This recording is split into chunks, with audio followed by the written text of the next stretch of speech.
এই যাদবপুর কিন্তু পশ্চিমবঙ্গের বাইরে নয়, আসাম ত্রিপুরাতে নয়, তাহলে বলতে পারতো যে বিজেপি শাসিত রাজ্যে এটা ঘটছে। এটা তো পশ্চিমবঙ্গের মধ্যে। বাচ্চা ছেলের অত কোটি টাকা সম্পত্তি হয়, বাচ্চা ছেলের পিছনে অতজন হচ্ছে সিকিউরিটি থাকে, যেখানে যাবে সেখানে সব থেকে বেশি সিকিউরিটি বাচ্চা ছেলে, তাহলে এরা বাচ্চা ছেলে।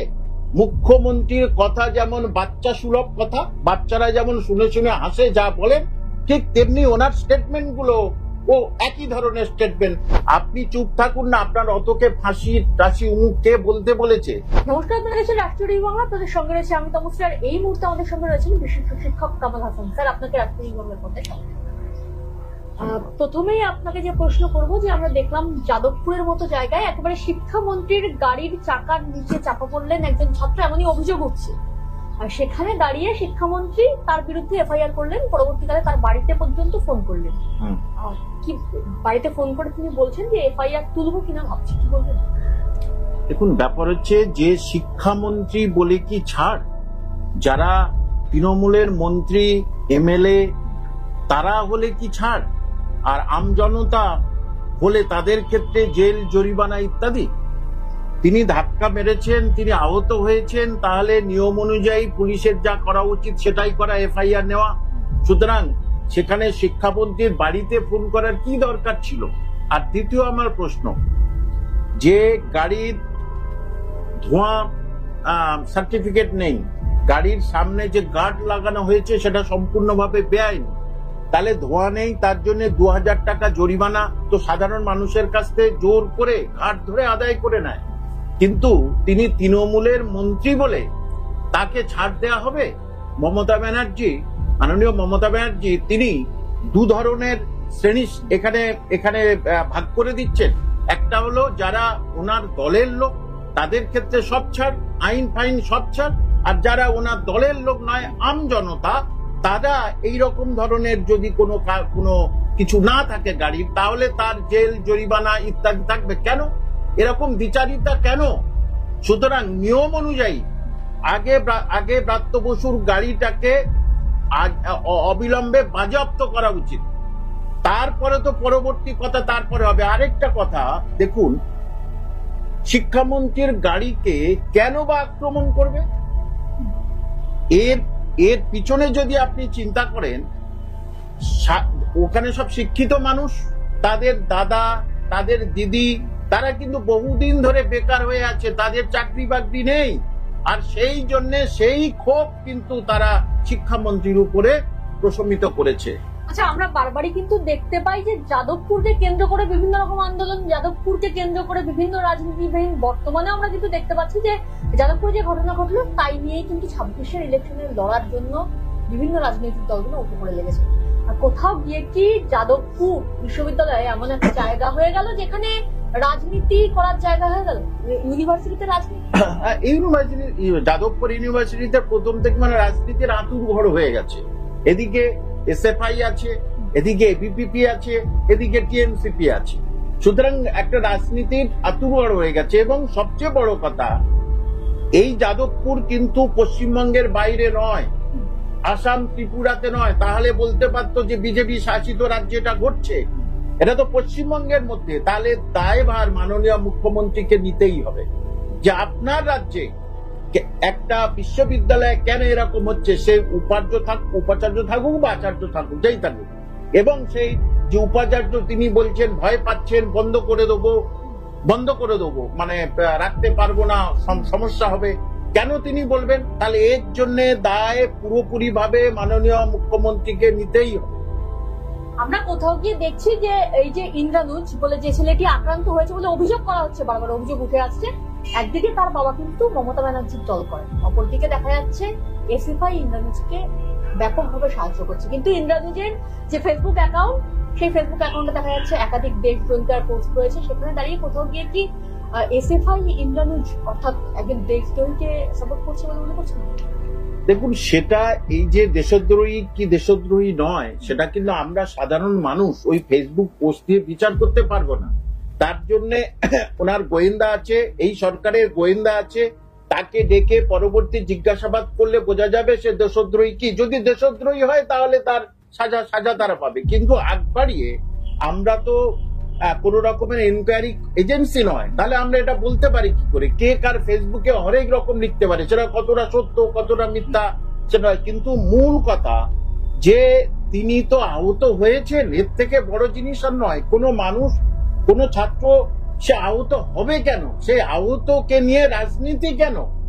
এবং সেই রাজনীতিতে একটা অদ্ভুত কথা, মাননীয় মুখ্যমন্ত্রী একবারও কথা বলছেন না কেন? একদিকে দেখা যাচ্ছে, আপনি এক্ষুনি বললেন যে মাননীয় মুখ্যমন্ত্রী কথা বলছেন না কেন, আমরা কিন্তু দেখতে পাচ্ছি যে একদিকে তার সঙ্গে মোহাম্মদ সেলিম দেখা করতে যাচ্ছে, অপরদিকে আমরা দেখছি সজল ঘোষ তিনি কিন্তু বিরোধিতা করছেন। তিনি বলছেন যে ছাত্র কিছুদিন আগে যখন বুদ্ধদেব ভট্টাচার্যের মৃত্যু হয়েছিল, তারপরে বুদ্ধদেব ভট্টাচার্যকে কুকুর বলেছিল, তাকে কেন সাপোর্ট করছে সিপিআইএম? কোথাও গিয়ে কি এই যে রাজনীতি, এই রাজনীতিতে ছাত্র আন্দোলনকে জড়িয়ে ফেলা হচ্ছে না? ছাত্র আন্দোলন জড়িয়ে যাচ্ছে। এখন ব্যাপার হচ্ছে কি, পশ্চিমবঙ্গের রাজনীতিবিদরা অধিকাংশ বা রাজনৈতিক দলরা তারা ইস্যু খোঁজে, সে যে কোনো ইস্যু হোক।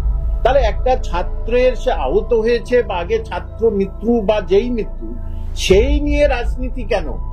রাজনীতি তো রাজনীতির মতো করব, যে যার কোয়ালিটি, যে যার ক্যাপাসিটি, যে যার সামাজিক কাজকর্ম, তার আন্দোলন, এর উপরে তো রাজনীতির ভারসাম্য নির্ভর করে। সেখানে ছাত্র রাজনীতি বা ইউনিভার্সিটির পঠন পাঠনকে ব্যাঘাত ঘটিয়ে আমরা রাজনীতি করব কেন? এটাই আমার প্রশ্ন। এতক্ষণ ধরে আমরা যে কথা বলছিলাম, যে আপনি কিছুক্ষণ আগেই বললেন শিক্ষা ক্ষেত্রের কথা বললেন, নিয়োগের কথা বললেন, আমরা দেখতে পাচ্ছি যে প্রাইমারিতে 6000 নিয়োগের দিন ঘোষণা হতে চলেছে একদিকে, যখন অপরদিকে দেখা যাচ্ছে কালীঘাটের কাকুর যে চার্জশিট, সেখানে দুবার অভিষেক বন্দ্যোপাধ্যায়ের নাম, এবং অভিষেক বন্দ্যোপাধ্যায় তা কিন্তু স্বীকারও করে দিচ্ছে। হ্যাঁ, স্বীকার করে নিয়েছে। প্রথমে উনি বললেন এই প্রেস যে সব ফেক, এরা সব ফেক নিউজ করে, কিন্তু সেই ফেক নিউজটাকে আপনি শেষ পর্যন্ত সাপোর্ট করলেন। অর্থাৎ নিউজ ফেক নয়, আপনি যে ফেক সেটা প্রমাণিত হলো তো। যে কোন অভিষেক ব্যানার্জি, জনৈক অভিষেক ব্যানার্জি, আপনি আপনার মতো থাকুন না, আপনি কেন আপনার অ্যাডভোকেটদের দিয়ে চিঠি দিয়েছেন? তার মানে এই যে নিয়োগ দুর্নীতি মামলায় কালীঘাটের কাকু অনেক আগে স্বীকার করেছে যে আমি আমার সাহেব হচ্ছে অভিষেক বন্দ্যোপাধ্যায়, তিনি বলেছেন, এবং বলেছেন আমার পর্যন্ত থাকবে, আমার সাহেবকে কেউ টাচ করতে পারবে না, এটাও আপনারা জানতেন। তাহলে এই যে টাকাগুলো গেল কোথায়, কার কাছে গেল? এবং উনি লিপস অ্যান্ড বাউন্ডের সঙ্গে যুক্ত মাননীয় অভিষেক বন্দ্যোপাধ্যায় তিনি বলেছেন। তাহলে লিপস অ্যান্ড বাউন্ডের সম্পত্তি ক্রোক করা হলো কেন? আগে বলুক দেখি, কেন সম্পত্তি ক্রোক করা হবে? তাহলে সেখানে কোনো কিছু ছিল, কিছু ঘাপলাবাজি ইত্যাদি ছিল। কিন্তু মুখ্যমন্ত্রী মমতা বন্দ্যোপাধ্যায় একবার অভিষেক মুখকে সাপোর্ট করে বলেছিলেন যে একটা বাচ্চা ছেলে, তার সমস্ত সম্পত্তি কেড়ে নেওয়া হচ্ছে, এগুলো ঠিক হচ্ছে না। কি বলবেন? বাচ্চা ছেলের অত কোটি টাকা সম্পত্তি হয়? বাচ্চা ছেলের পিছনে অতজন হচ্ছে সিকিউরিটি থাকে, যেখানে যাবে সেখানে সব থেকে বেশি সিকিউরিটি বাচ্চা ছেলে। তাহলে এরা বাচ্চা ছেলে? মুখ্যমন্ত্রীর কথা যেমন বাচ্চা সুলভ কথা, বাচ্চারা যেমন শুনে শুনে হাসে যা বলে, ঠিক তেমনি ওনার স্টেটমেন্ট গুলো ও একই ধরনের স্টেটমেন্ট। মাননীয় মুখ্যমন্ত্রীর স্টেটমেন্টও একই। এখন এখানে অভিষেক ব্যানার্জি পুরোপুরি ভাবে জড়িয়ে গেছেন। দু জায়গায় চার্জশিটে নাম আছে, এবং যারা টাকা লেনদেন করেছেন কালীঘাটের কাকুর সঙ্গে, তাদের সেই হাতে লেখা লিখিত গুলো সব মানুষের কাছে গেছে, আমার কাছে এসেছে। 78 কোটি টাকা লেনদেন করেছে এবং সেটা পরিষ্কার লিখে নিয়েছে। এবং সিবিআই এর উচিত এখন এই যে 151 জন যাদের নাম দেয়া হয়েছিল, তার ভিতরে অদ্ভুত ব্যাপার, প্রাথমিক শিক্ষা পর্ষদের সেক্রেটারি নেই, যেটা সাংবাদিক অনেকে বলছেন ভুল, এখন সেক্রেটারি নেই, এখন সহ সেক্রেটারি আছে, উপসচিব। তিনি পরিষ্কার করে সিবিআই এর কাছে জানিয়ে দিয়েছেন যে 51 জন কিন্তু দুর্নীতির উপায়ে চাকরি পেয়েছে। তাহলে সেই 51 জনের চাকরিটা আগে মাননীয় শিক্ষামন্ত্রী তথা মুখ্যমন্ত্রী 51 জনকে বার করে দিচ্ছেন না কেন? আমার প্রশ্ন এখানে। কোথাও গিয়ে আমরা দেখছি যে অভিষেক বন্দ্যোপাধ্যায় কিন্তু বারবারই বলছেন যে আমার বিরুদ্ধে যখন কোনো কিছু প্রমাণ করতে পারবেন আমি তখন ফাঁসির বিরুদ্ধে সুপ্রিম কোর্ট আমার বিরুদ্ধে কোনো কথা বলতে পারবে না, আমার দুর্নীতি কখনো সামনে আসবে না, সামনে আনতে পারবে না, আমি দুর্নীতি করি। আপনি এটা দেখবেন, একটা গ্রামে যদি মার্ডার হয়, যে মার্ডার করেছে সেই কিন্তু চেঁচিয়ে চেঁচিয়ে বলে এর খুনির যে খুনির বিচার চাই, খুনির ফাঁসি চাই। অর্থাৎ যে এর সঙ্গে জড়িত না সে বেশি বড় বড় কথা বলেন। আপনি চুপ থাকুন না, আপনার অতকে ফাঁসি টাসি উমুক কে বলতে বলেছে? ফাঁসি তো আপনি আপনার মতো নেবেন না, আগে বিচারের প্রসিডিউর হবে, তারপরে সে তো 10-11 বছরের আগে তো হবে না, সাক্ষী সাবুত ইত্যাদি। সুতরাং তার আগে দেখতে এটা বলার অর্থ যে আমি ঠিক আছি। যদি উনি ঠিক থাকেন তাহলে কালীঘাটের কাকুর মাথা কে, সেটা কালীঘাটের কাকু পরিষ্কার বলে দিয়েছে, এবং তার কাছে কালীঘাটের কাকুর কাছে টাকা গেছে, সেই টাকা কি কালীঘাটের কাকু নিয়েছেন? সুতরাং সিবিআই এর উচিত চট জলতি এই ঘটনাগুলোকে আনম্যাক্স করে দেওয়া। যখন অভিষেক বন্দ্যোপাধ্যায়ের বিরুদ্ধে এত প্রমাণ আসছে, এত অভিযোগ উঠছে, কোথাও গিয়ে কেন সিবিআই তাকে ডেকে পাঠাচ্ছে না? এটাই প্রশ্ন, যে ইডি ডেকে পাঠিয়েছে কিন্তু সিবিআই তাকে ডেকে পাঠাচ্ছে না। এর ভিতরে রহস্যটা কি? সিবিআই তাকে তো ডেকে পাঠাতে পারে, এই মুহূর্তে ডেকে পাঠাতে পারে যে তথ্য ইত্যাদি সবকিছু, হয়তো বলছে আমার কাছে কোনো প্রমাণ নেই, কিন্তু কালীঘাটের কাকুর কাছ থেকে টাকাটা গেল কোথায়? তাহলে কালীঘাটের কাকু আপনারা দেখেছেন, সে বহুবার বলেছে আমার অসুস্থ, তার গলার ভয় হয়নি, শেষ পর্যন্ত তার গলার ভয়ে চলছে, সেখানে প্রমাণিত হয়েছে যে টাকা লেনদেন হয়েছে। যে সুতরাং এখানে অভিষেক ব্যানার্জিকে অবশ্যই ডাকা উচিত সিবিআই কে ডেকে সঠিক জিনিসটা মানুষের সামনে তুলে ধরা। অভিষেক ব্যানার্জি কোথাও গিয়ে বলছেন যে আমার যদি গলাও কেটে দেওয়া হয় তাও আমার গলা থেকে তৃণমূল কংগ্রেসের নাম বেরোবে। যেহেতু কিছুদিন আগে অভিষেক বন্দ্যোপাধ্যায়ের বিরুদ্ধে একটা মন্তব্য প্রত্যেকের মুখে মুখে শোনা যাচ্ছিল, যে প্রত্যেকেই বলছিলেন অভিষেক বন্দ্যোপাধ্যায় হয়তো নতুন দল খুলতে পারে। তিনি বারবারই বলছেন আমি যদি অন্য দল খুলি বা আমার যদি অন্য কোনো দলের সঙ্গে যুক্ত থেকে থাকে, আমার গলা কেটে দিলেও কিন্তু আমার গলা থেকে তৃণমূল কংগ্রেসের নাম বেরোবে। বারবার কেন তৃণমূল কংগ্রেসের নাম বেরোবে, গলা কেটে দিলেও নাম বেরোবে, আমি ফাঁসির দড়িতে ঝুলে যাব, এমন প্রসঙ্গ কেন আছে?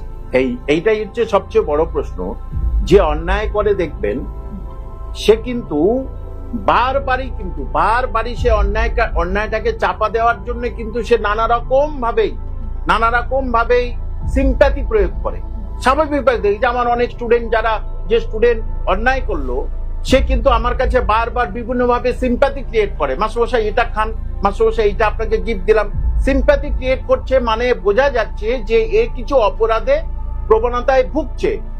আপনি তৃণমূল কংগ্রেস করেন সবাই জানে, তো আপনি কেন বিজেপিতে যাবেন এর অর্থটা কি? আপনার বলার অর্থটা কি আমরা তো বুঝতে পারছি না।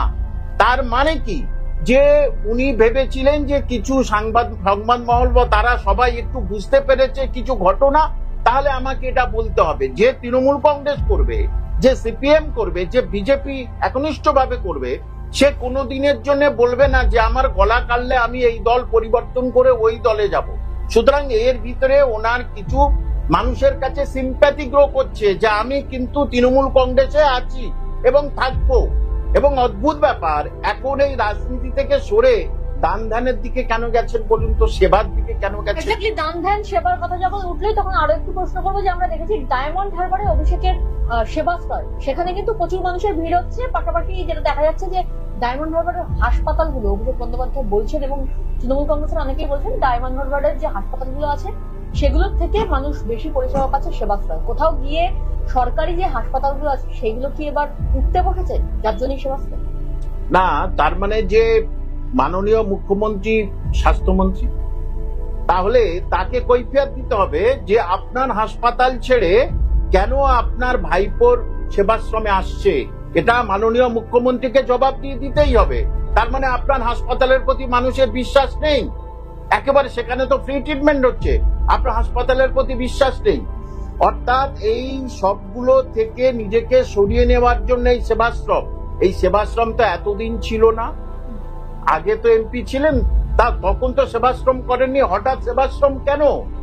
এর পিছনে কারণটা কি? এর পিছনে যে এই যে নিয়োগ দুর্নীতিটাকে পুরো ধামাচাপা দিয়ে আমি এখান থেকে সরে এসেছি, আমি ওর সঙ্গে নেই, আমি এখন মানুষের সেবার মধ্যেই এসেছি, নিয়োজিত হয়েছি।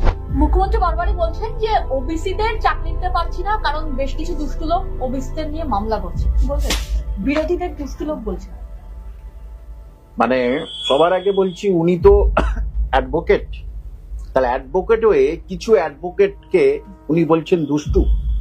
আপনি একজন সাংবাদিক, নামী সাংবাদিক, আপনি আরেক সাংবাদিককে বলবেন খারাপ। আমি শিক্ষক, আমি আরেক শিক্ষককে বলবো শিক্ষক খারাপ। তাহলে আমাদের আমাদের মানে সাংস্কৃতিক দেউলিয়া আমাদের মধ্যে এসে গেছে। এবং উনি এটা কিভাবে বলতে পারেন একজন সাংবাদিক হয়ে, এই একজন মুখ্যমন্ত্রী হয়ে এবং অ্যাডভোকেট হয়ে, যে কিছু দুষ্টু লোক কোর্টে গিয়ে এইসব করছে। আচ্ছা, কোর্টে যদি যায়, হাইকোর্টে না দুষ্টু লোক যাচ্ছে, তাহলে সুপ্রিম কোর্টে গিয়ে সেই দুষ্টু লোকের পক্ষে প্রধান বিচারপতি থেকে শুরু করে তারা সবাই রায় দিচ্ছে। তার মানে তারা দুষ্টু লোক ন, তার মানে ওনার যে কথাগুলো, সেই কথাগুলো হচ্ছে কি বেসলেস কথা। যা একটা বলার দরকার একটা বলবে, কারণ ওবিসিতে যা করে রেখেছে তাতে কিন্তু পশ্চিমবঙ্গের 90% সংখ্যালঘুদের কপালে বজ্রাঘাত পড়া ছাড়া আর কোনো উপায় নেই। আবার গত 1 তারিখে 2-4 দিনের মধ্যে পেয়েছি যে 33খানা ওবিসি, সেটা সেন্ট্রাল গভর্নমেন্টের সংখ্যালঘু এরা ছিল, 33খানা সংখ্যালঘু তারা ওবিসি ছিল, তাদেরকে ওবিসি থেকে বাতিল করে দিয়েছে তারা যে টিটিটার জেনারেল। এটা 1 তারিখে 3 জানুয়ারি 2025 এটা সুপারিশ করা হয়েছে। সুতরাং এতগুলো সংখ্যালঘু, 23 কাস্টের সংখ্যালঘু, 33 কাস্টের সংখ্যালঘু, তারা কিন্তু সেন্ট্রাল গভর্নমেন্ট বাতিল করে দিল, তারা জেনারেল হয়ে যাবে। এবং সুপ্রিম কোর্টে কিন্তু এইটা ধরে কিন্তু মামলার রায় কিন্তু বার হয়ে যাচ্ছে। অর্থাৎ ওবিসি মামলা কিন্তু যতটা জানা যাচ্ছে আর ওবিসি মামলা কিন্তু রাজ্য সরকারের বিপক্ষে যাচ্ছে। এটা ওনার পক্ষে ভালো। উনি সবাইকে বলবেন যে দেখো, ওবিসি মামলার জন্য আপনার সন্তানদের আমি চাকরি দিতে চাই, কিন্তু কিছু দুষ্টু লোক গিয়ে চাকরিগুলো বন্ধ করে দিচ্ছে। এই ওবিসি মামলাটা মিটে গেলে না তোমাদের ছেলে মেয়েদের আমি চাকরি দেবো, 5 লাখ 10 লাখ আমার হাতে চাকরি। এবারে ওবিসি মামলাটা যেই হেরে যাবেন, যদি হেরে যান, সেটা সুপ্রিম কোর্টের ব্যাপার, তাহলে তো আরো পাওয়ার হয়ে গেল না যে আমি তো রেডি করে আছি চাকরি দেবো বলে, কিন্তু দেখো এই হয়ে গেল, তাহলে আবার আমি কি করে চাকরি দেবো? ওটাকে 100 পয়েন্ট রোস্টার না হলে চাকরি হয় না, রোস্টার না হলে চাকরি দেওয়া যায় না, SC ST OBC সবকিছু থাকতে হবে, তাহলে আমি তোমাদের চাকরি দেবো না। এই দান ধান ভাতাতেই ওনার চলে যাবে, ব্যাস এতেই সন্তুষ্ট থাকতে হবে রাজ্যের উচ্চ শিক্ষিত শিক্ষিতা ছাত্রছাত্রী মানুষদের। মুখ্যমন্ত্রী বলছেন 2026-এর ভোটে জোরদার খেলা হবে, কি বলবেন? জোরদার খেলা মানেই তো মুখ্যমন্ত্রীর মানুষের জীবন, তাহলে কি মানুষের জীবনের কোনো দাম নেই মুখ্যমন্ত্রীর ভোটের কাছে? নিশ্চয়ই, ওনার কাছে ভোট বাক্সটাই সবচেয়ে মূল্যবান। কতজন প্রাণহানি হচ্ছে, কতজন মরে যাচ্ছে, কতজনের ঘরবাড়ি পুড়িয়ে দিচ্ছে, সেটা বড় জিনিস নয়। আমার ভোটটা তুমি আমার ভোট বাক্সে দাও, এটা উনি স্পেশালি সংখ্যালঘুদের বলেছেন যে সংখ্যালঘুরা তোমরা যদি পথে নামে তাহলে আপনারা কি করবেন? কেন সংখ্যালঘুরা পথে রাখবে, সংখ্যাগুরুরা পথে নামবে না? সবাই তো আপনাকে ভোট দিয়েছে। এটা কি সংখ্যালঘু ছাড়া তার উপায় নেই? সংখ্যালঘুরা একে অপরের মারপিট করবে, গ্রামে গ্রামে মারপিট হবে, যেখানে সংখ্যালঘু আছে সেটা তো সংখ্যালঘু অধিষ্ঠিত গ্রাম, সুতরাং তাদের মধ্যে মারপিট হবে, তাদের মধ্যে হবে। তখনই বলবে দেখো আমি তোমাদের সেফটি দিয়েছিলাম, ওই পার্টি তোমাদের, ওই পার্টির জন্য তোমাদের এই এই সম্মানহানি হয়েছে, এই প্রাণহানি হয়েছে। অর্থাৎ খেলা হবে তারা। উনি পশ্চিমবঙ্গের সমস্ত মানুষকে অপমান করলেন। মুখ্যমন্ত্রী বারবারই বলছেন যে পশ্চিমবাংলার বুকে ভুয়ো ভোটারের সংখ্যা বাড়ছে। দিল্লিতে বিজেপি যে ভোট করেছে সেই ভোটেও কিন্তু বহু ভুয়ো ভোটার দেখা গেছে, এবং পশ্চিমবাংলার বুকেও কিন্তু বিজেপি একই খেলা খেলছে, কি বলবেন? দেখুন, ভুয়ো ভোটার হোক আর যাই হোক, রাজ্যে তো ভোটই হয় না। যদি ভোটই হতো তাহলে উনি বলেন কি করে কত 275 না 95টা ভোটে জিতে আসবেন, সিটে জিতে আসবেন? উনি অগ্রিম বলছেন কিভাবে 215টা সিটে জিতে আসবেন? 215টা ভোটে, হ্যাঁ 215টা ভোটে জিতে আসবেন, উনি এটা বলছেন কিভাবে? তার মানে প্রি ক্যালকুলেটেড হয়ে আছে। বাড়িতে যাবে, ভয় দেখাবে, গ্রামে গঞ্জের মানুষ তারা খেটে খায়, রোজগার করে খায়, টিউশনি পড়িয়ে খায়, অত ঝামেলার মধ্যে লাভ নেই বাবা, তাহলে ভোট দিতে যাব না। সুতরাং এটা ক্যালকুলেশন করে আছে। উনি বললেন কি করে যে অতটা ভোট পাবেন? কেউ তো বলতে পারে না। যারা এক্সিট পোল করে তাদের এক্সিট পোল মেলে না, অনেক ক্ষেত্রে মানে প্রায় ক্ষেত্রে মেলে না, এবং এক্সাক্ট যে ফিগারটা আসে না। উনি বললেন কিভাবে? মানুষকে এত ভালোবাসেন যে তাদের দেখে বুঝে যাচ্ছে এরা আমাকে ভোট দেবে। অর্থাৎ এটা যেভাবে বলছে তাতে আরো বোঝা যাচ্ছে যে ওই জন্যই বলছেন খেলা হবে, এই 26-এর ইলেকশনে খেলা হবে। কেন বলছেন? তোমরা মারপিট করবে, এই করবে, ইত্যাদি করবে, বুথের ধারে কাউকে আসতে দেবে না। এটাই তো খেলা। এটা এক ধরনের খেলা। লাঠি নিয়ে খেলছে, তরবারি নিয়ে খেলছে, সবকিছু নিয়ে নিচ্ছে, এটাও তো একটা খেলা। তো এই খেলার কথা উনি বলেছেন। চাকরি বাকরি, উচ্চ শিক্ষিত ছেলে মেয়ে, ডিএলএড, বিএড, এইসব ছেলে মেয়েরা তোমরা ভুলে যাও। চাকরির পরীক্ষার কথা তোমরা ভুলে যাও। তোমরা লাঠি হাতে, তোমার বাবা মাকে বলো, সবাইকে বলো, তোমরা লাঠি হাতে, বন্দুক হাতে, গুলি হাতে খেলায় মত্ত হও, আমাকে তোমরা জিতিয়ে দাও, এরপরে আমি তোমাদের চাকরি দিয়ে দেবো। কারোর ওবিসি মামলা আছে তো আমি আরেকবার আসি, তোমাদের চাকরি দিয়ে দেবো। কিন্তু সেটা মানুষের চোখ খুলে গেছে। যদি সঠিকভাবে ইলেকশন হয় তাহলে জনগণ কিন্তু তার জবাব দেবে। আমরা কথা বলে নিলাম কামাল হোসেন স্যারের সঙ্গে, আমরা শুনে নিলাম তার কথা, এবং সাধারণ মানুষের মুখ থেকে মুখ্যমন্ত্রীর কাছে আমাদের একটাই প্রশ্ন থাকবে, সাধারণ মানুষের জীবন নিয়ে আর কতদিন খেলবেন মাননীয়। আমরা ফিরবো খুব তাড়াতাড়ি, ততক্ষণ সঙ্গে থাকুন, দেখতে থাকুন রাষ্ট্রদূত বাংলা।